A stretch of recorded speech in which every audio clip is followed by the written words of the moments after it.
حضرت ابراہیم علیہ السلام کا اہم واقعہ، توکل، قربانی اور اللہ کی محبت کا عظیم نمونہ۔ حضرت ابراہیم علیہ السلام بچپن ہی سے بت پرستی کے خلاف تھے۔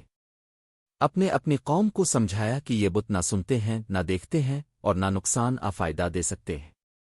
قوم نے بات نہ مانی تو اپنے ایک دن سارے بت توڑ دیے اور بڑے بت کے ہاتھ میں کلہاڑا رکھ دیا۔ جب قوم نے پوچھا یہ کس نے کیا، اپنے فرمایا اس بڑے بت سے پوچھ لو۔ قوم شرمندہ ہوئی مگر ہت دھرمی سے باز نہ آئی۔ بادشاہ نمرود نے اب کو جلانے کا فیصلہ کیا اور بہت بڑی آگ دکھائی گئی۔ اب کو منجنیق میں ڈال کر آگ میں پھینکا گیا مگر اللہ نے حکم دیا، اے آگ ابراہیم پر ٹھنڈی اور سلامتی والی ہو جا۔ سورۃ الانبیاء 69۔ آگ پھولوں کا باغ بن گئی اور اب بالکل سلامت باہر نکل آئے۔ یہ اللہ پر کامل بھروسے اور ایمان کی قوت کا سب سے بڑا ثبوت ہے۔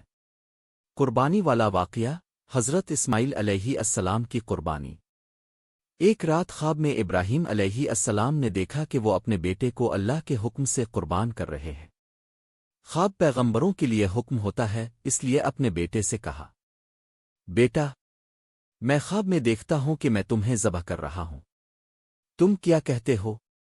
حضرت اسماعیل علیہ السلام نے جواب دیا، ابا جان، جو حکم اللہ نے دیا ہے وہ کر ڈالیں، اب مجھے صابروں میں پائیں گے۔